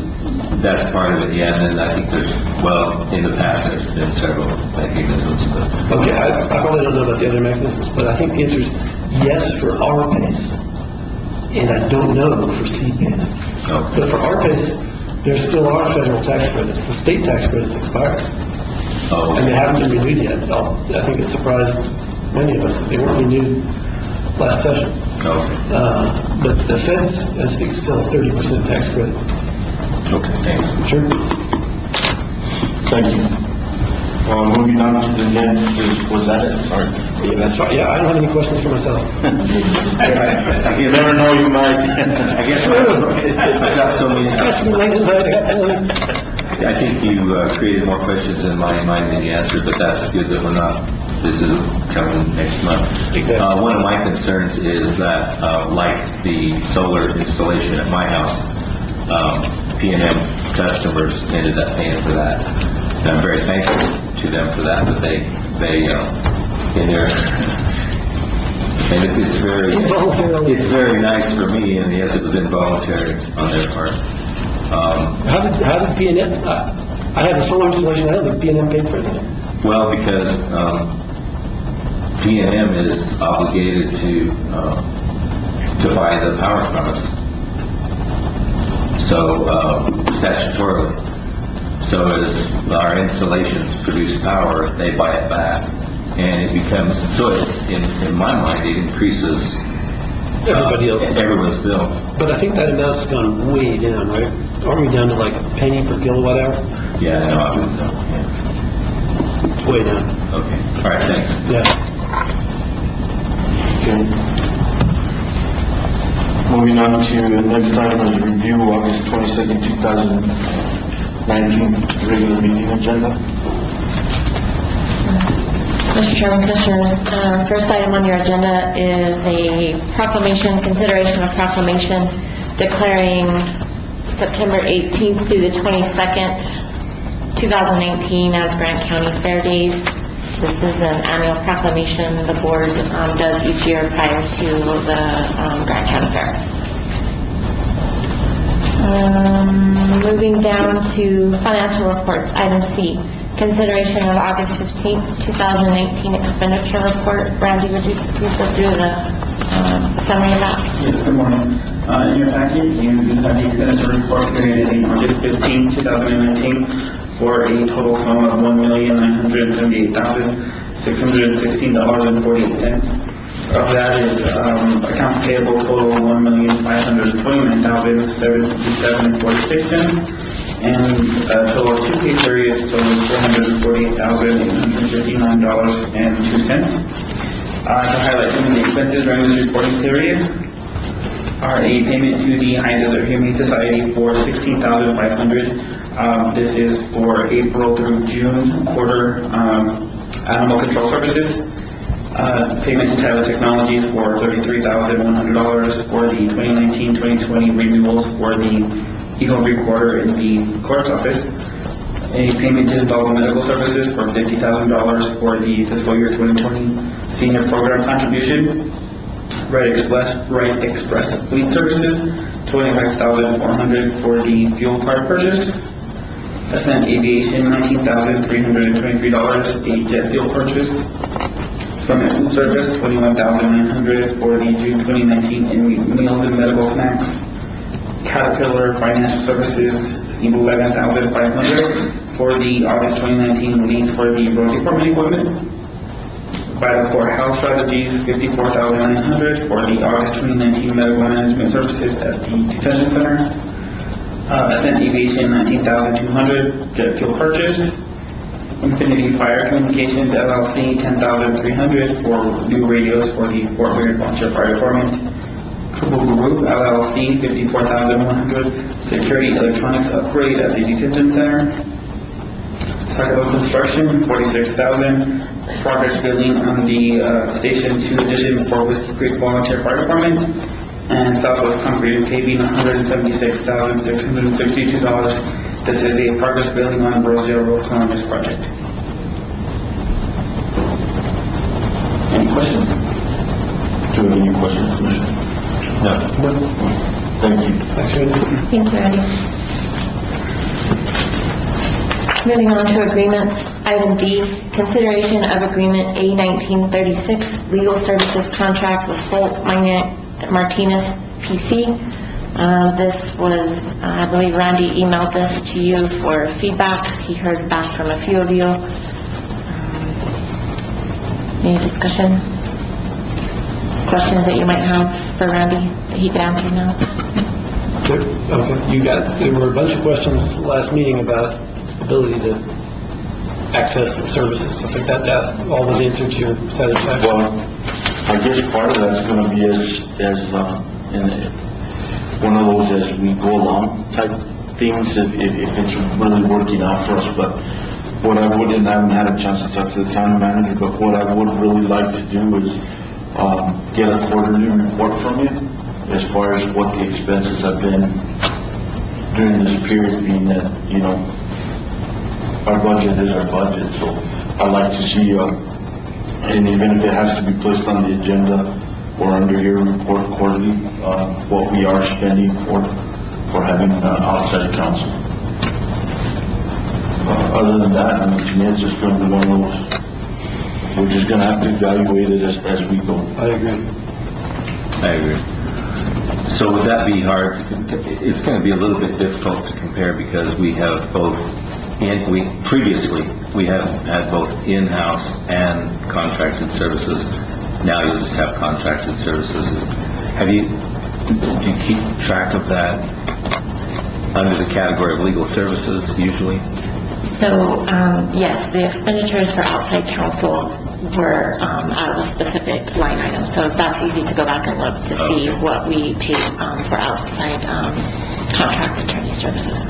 So hopefully a lot of the savings will be in moving some of that to the new contractor. Any other questions or concerns? No?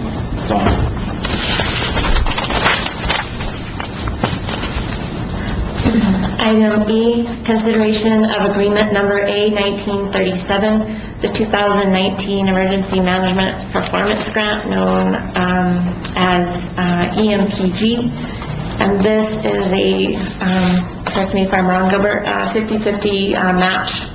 This pays for 50% of Gilbert Helton, who is our emergency manager's salary and benefits. So we receive $30,145 from the state. This is through Department of Homeland Security. And we match it with half of his salary, so it's an in-kind match. So this is something that we apply for each year. Did I miss anything important on that one? Any questions? Item F, consideration of agreement A1938, New Mexico Department of Finance and Administration Intergovernmental Grant Agreement. So this is a grant agreement with DFA. The legislature in this last session, or the governor, set aside some funding to assist with the Census 2020 count. So Grant County will be receiving $30,569 through this grant agreement to assist with costs to educate the public and to hopefully have a very successful census count for 2020. Anything you want to add to that? Just additional questions that I can give more details. Do we have plans on what the most effective way to, I know that they put a board together and ideas to be effective, because this is very important to all of us.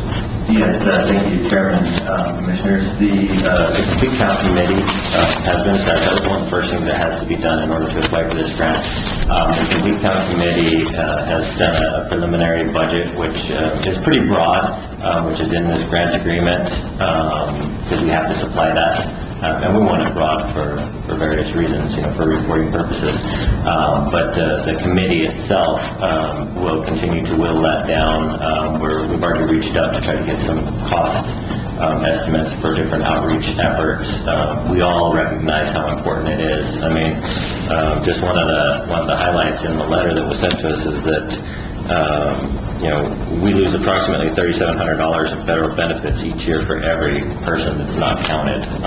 So just a 1% undercount can cost $780 million over 10 years for the whole state. So we recognize that as a committee, and we will be working to spend this money in the best possible way to try to get the information out and get the public to go ahead and respond to the census. Thank you. Any other questions or comments? One other thing I would add too is the other importance of the proper count is our congressional delegation is based upon these counts too. So there's always the possibility that if our population is not counted properly, we could lose one of those seats. So it's not just money. Resolutions. Item G, consideration of resolution R-1949, a resolution adopting an infrastructure capital improvement plan. So based upon conversation at the last commission meeting, I met with Misha, we went back and finessed the numbers a little bit, hopefully to reflect that conversation. The one other thing that has changed from the last meeting is the county has to include regional dispatch authority on our ICIP. We've been getting a different answer every time we ask from the state. Do they do their own? Yes, no. Now they're saying that no, they don't do their own because they're part of our audit, which I have not an opinion about. I'll keep to myself. So what we've done is, because this is we felt it rose to, being in the top 5 because of the importance of first responders, and this kind of goes hand in hand with the new CAD system we're trying to get financed. So that's why that got bumped up there. That's completely, like I said before, that's completely your decision, but just wanted to make you aware that was one other change that we threw out there for you to discuss this time. This is purchase and equipment, base station radios? So this is the actual, radios for, remember there's the whole CAD part, and then she talked about the stuff that she's getting from the E911 funds, and then there's the radio portion that we have to replace, which is that more, base station. that was the title she provided, but that's the Motorola, the big Motorola quote that we got, that would be for this. So. Well, I'm comfortable with it being in the top 5. There was a generalized look of dismay among the responders at the Regional Dispatch Authority when we found out that it couldn't submit its own ICIP request. Sorry, I shouldn't have stepped out. Where is the ICIP that you're looking at? It is item G. Item G, I see the resolution, but I don't... It's attached to that. Okay, just scroll down. Scroll down. Thank you. We're discussing that right now. Okay. Central Dispatch. For the top 3, does that properly reflect the discussion? Did the county fleet replacement, did that end up absorbing the road department equipment? Right. Perfect. So that reflects that. That was the fleet, the bus, and the road equipment we absorbed into one line. And Todd, I had a concern that we were going to be hard pressed to justify 500,000 when we don't have design yet, but you guys feel okay about that? So what we did with that is, I might have a little bit of concern, but if we include, we changed the title to include drainage, so we do have to do a complete drainage study there as well. So that could, we don't know, we're estimating what that full drainage study might cost. And jump in if I'm... So top three added to 1.2 million at this point. You all think that's reasonable based on recent history? I think too, I mean, I keep reiterating our concern that we have to justify our application. We have to be able to justify what we're asking for, and I think that we can easily do that with these numbers. I think if we continue to inflate them just for the sake of asking for money, it's hard for us to justify whenever, we're the ones that get pulled in that room and ask, well, why are you doing this? If we don't have an answer, it's because you wanted to ask for a lot of money because you have a lot of money. Right, it doesn't, it's not very well received. In fact, the very next day I happened to talk to President Shepard. I'd just come out of that meeting where we were talking. I said, do you have the same access? Are we talking about the same pool? And he said, no, he's got 3 different pools. Only one of them overlaps with ours. Right. So I think the comparisons to what we're asking for and what they're asking for are not accurate. And I think that was part of our discussion last time, is why the drainage improvement was added on there for the justification and so forth and so on, correct? Yes. Yeah, so I guess my question is, on the $1.2 million, you do have justification in your mind for that, right? Yes. Okay. Now, the $750,000 figure could change pending any possible award for CDBG funding. But we won't know that until mid to late September. The 2022 figure? Yes. Okay. Looks to me like you've done a good job. Thanks. That would be Misha.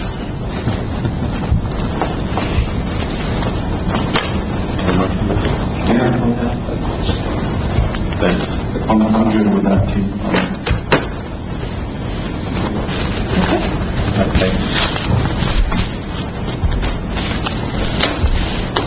Item H, consideration of resolution R-1954, a resolution adopting infrastructure capital improvement plans for the Mimbres Valley and Gila Senior Centers. Misha. Thank you, Chairman, Commissioners. So we worked with HMS, who runs the senior centers for the county. Also, their facilities supervisor and Jason Lockett, our facilities and ground supervisor. The top 2 that you see on there is the top 1 for both facilities is the solar, and that is in direct response to the solar that was put on the Santa Clara Senior Center. The HMS saw a significant reduction in their utility cost due to that. So that one rose to their number 1 as what they wanted. And then, of course, the transit vehicles on both of them were on last year's ICIP, and the facility interior improvements for members was on last year's ICIP and remains on there. There was a facilities improvement that was on the Gila or Cliff Senior Center, but we got some funding, or we have some funding coming through GeoBond to take care of that, so that was removed.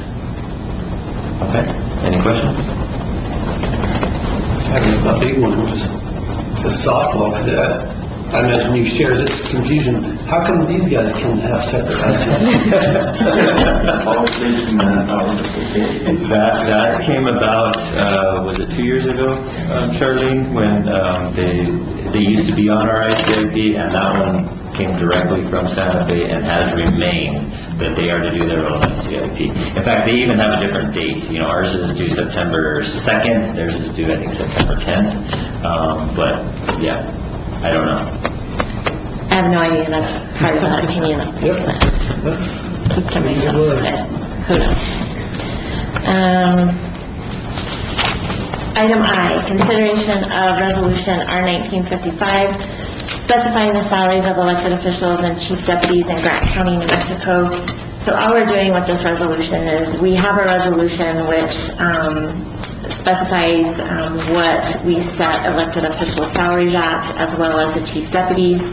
With the recent change in the election code, with the 2 commissioner district numbers changing, the 1 and the 4, so all this is doing is changing that language in the resolution to reflect the proper commission districts, because they're named by district numbers because of how they fall in the election cycle. And with those numbers changing, we're just changing that language to reflect what the current law is. That's the only change. Get up, spray paint. Item J, consideration of resolution R-1956, a resolution of Grant County ratifying a certain agreement between Grant County and the Southwest New Mexico Council of Governments dated August 22nd, 2019, and authorizing the execution of the same by the proper official of Grant County. Long story short, this is our agreement to be a member of the COG. Our annual contribution is $7,221. This also appoints who our voting member and alternates are, which we do that at the beginning of every year. Unless you want to change it at this point, Nisha is our voting member, with Commissioner Brown and Commissioner Edwards being the 2 alternates. So that's what this resolution enters into that agreement, specifying those things. Any questions? Concerns? Moving on to bids and RFPs. Item K, award reject bid 2001 Tyrone Town Site ADA improvements. Randy, I'll just let you go through this. Okay, in your packet, you do have a bid opening minutes. We did advertise for a construction of the Tyrone Town Site ADA improvements. We did receive 2 bids. One was from Demi Excavating Inc. for a total bid of $596,881.45, and the second one was from Southwest Concrete and Paving for $740,555.20. Our engineers, our contracted engineers have reviewed this, have deemed both to be responsive, but according to the bid solicitation, we do have to go with the lowest bidder, so it was their recommendation in the counties that we move forward and award to Denning Excavating Inc. for $596,881.45, and that does exclude gross receipts tax, and this is also tied to a Columbus project. Any questions? And this is the one we've talked about through the bond project, so we'll be using bond funds as the match for this, because typically we utilize county equipment and labor as part of our match. This will be a full cash match because there's nothing that we can provide in-house for this particular type of work. So we're utilizing bond funds as our portion of the match, and it's 10%. What was the cost again? The 5 what?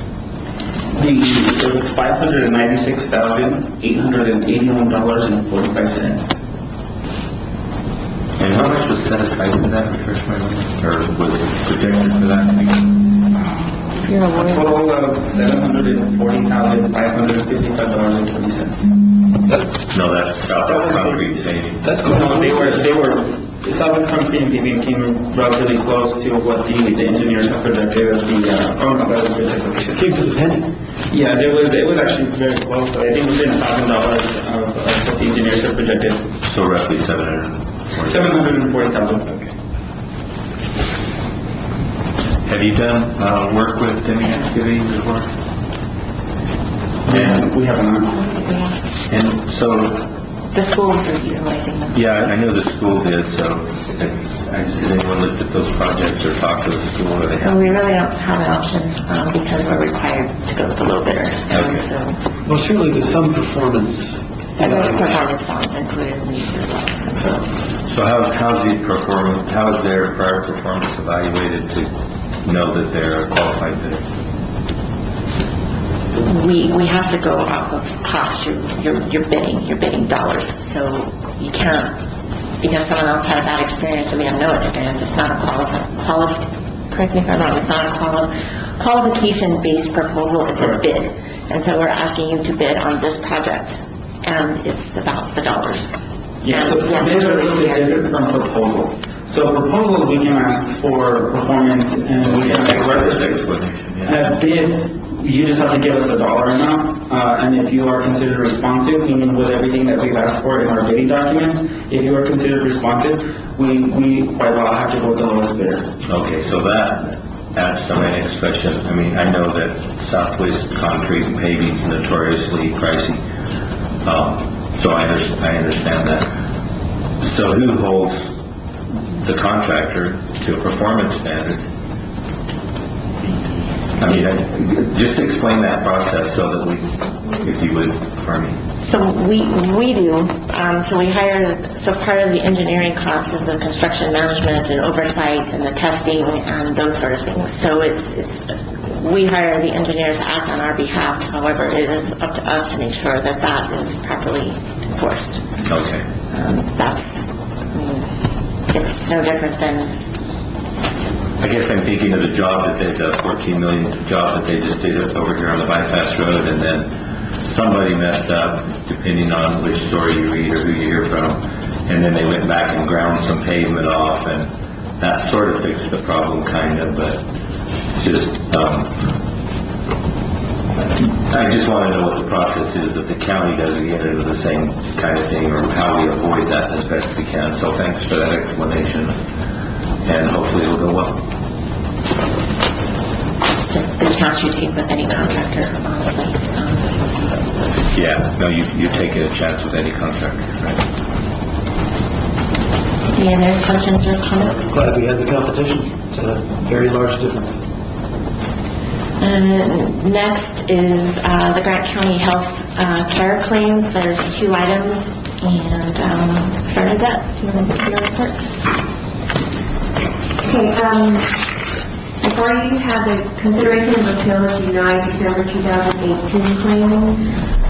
These claims, as I listed, were presented on the 2019 February sheet. They were billed to the county managers in March to be presented during the March meeting. The claims we denied in May 16th. They were exceeding the 90-day.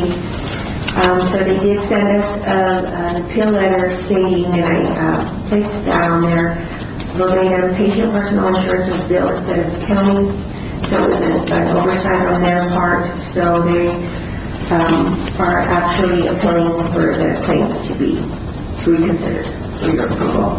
So I have 3 Gila Regional Medical Center claims in the amount of $18,034.20, 2 ambulance claims in the amount of $1,405.25, with a total of $19,439.45 to be considered. So these were originally presented. We denied them because they exceeded the 90-day time frame. It took some considerable reminding that we needed an explanation as to why they could not bill us in the proper time frame. They said they billed personal insurance instead of the county,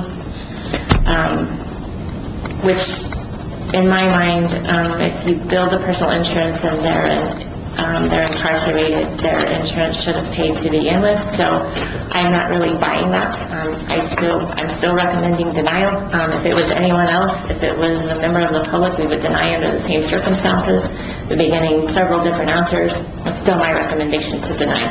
But that's up to you. But my recommendation has not changed. I don't understand their explanation that they billed personal insurance instead of the county. If they had personal insurance to begin with, that should have been the payment mechanism and not the county health care. Because if you have insurance when you're incarcerated, if it's anything other than Medicaid, they don't lose their insurance. They lose their Medicaid. It's suspended.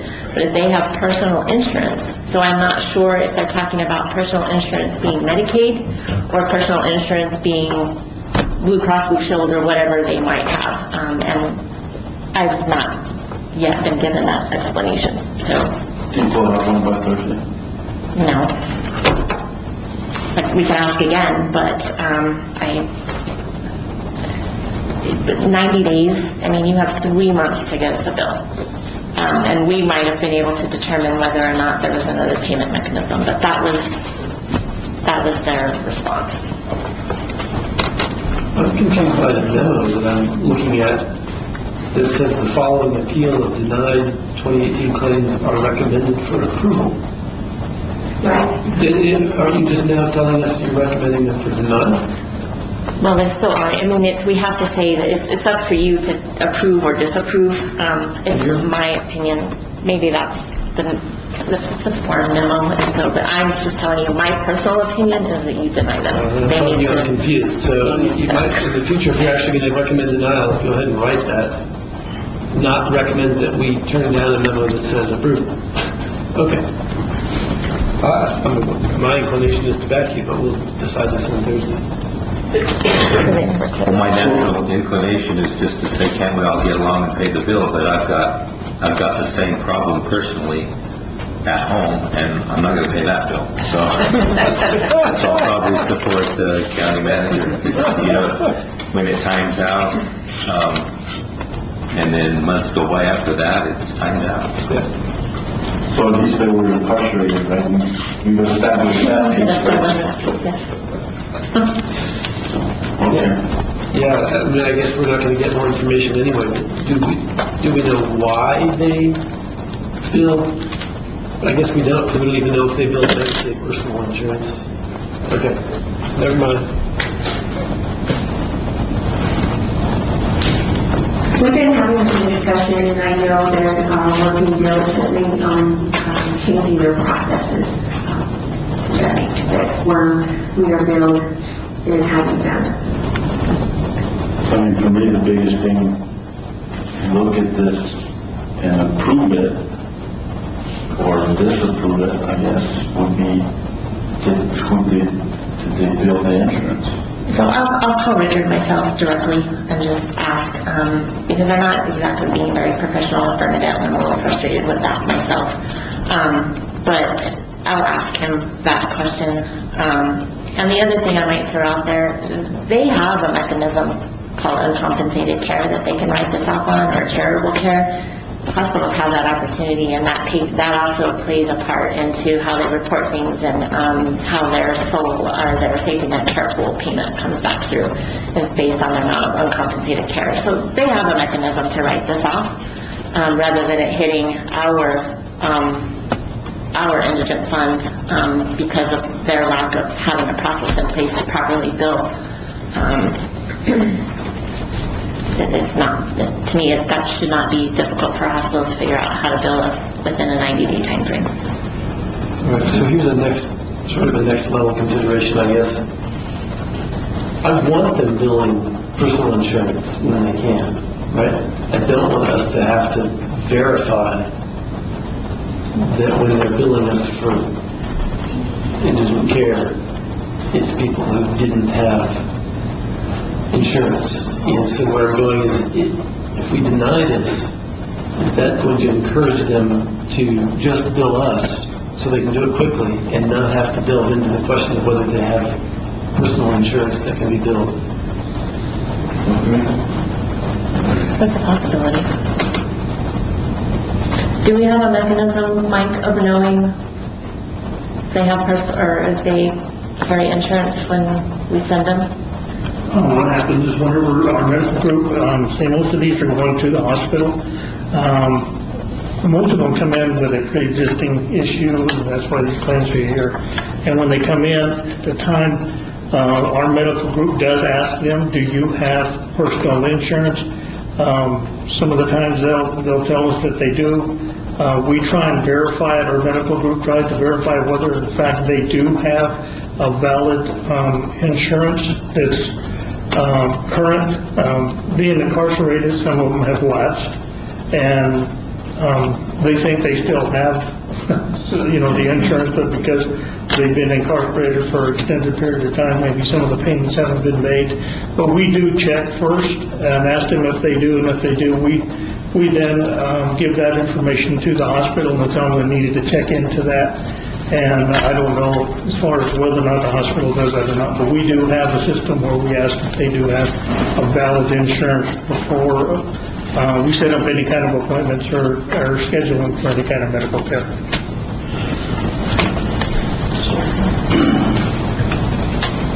Maybe I'm being too harsh. Go ahead, Commissioner. No, I was just going to pass the buck back to you and say you've got 2 days to think about it. And I was just going to say that I agree with what Commissioner Brown said, and it'd be interesting as to how the billing's actually being done, if they do have insurance, if it is the easy way. But I guess by Thursday, we're not going to be able to know that, so. I'll call Richard today. Thanks. Any other questions or anything else? Thank you. And then?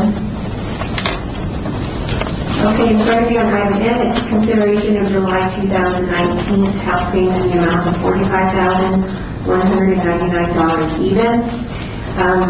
It is, like I said, with the communication back and forth that we're working diligently on.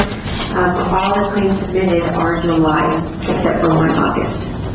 So that is where we're trying to get them to submit them as soon as possible. So you have 10 Gila Regional Medical Center claims in the amount of $44,490. One ambulance team claim of $709, with total of $45,199. Those have been verified that they were incarcerated. So N is good, and we need to think about And that concludes the agenda. is that correct? Okay, moving on to unless anybody has any other questions on that. Moving on to the next item, Commissioner reports. Commissioner Bowles, you have a report. Nothing today. Commissioner Brown. Nada. And I have nothing today. Thank you all. Thank you. I move we adjourn. Second. Discussion. All those in favor? Aye. Aye.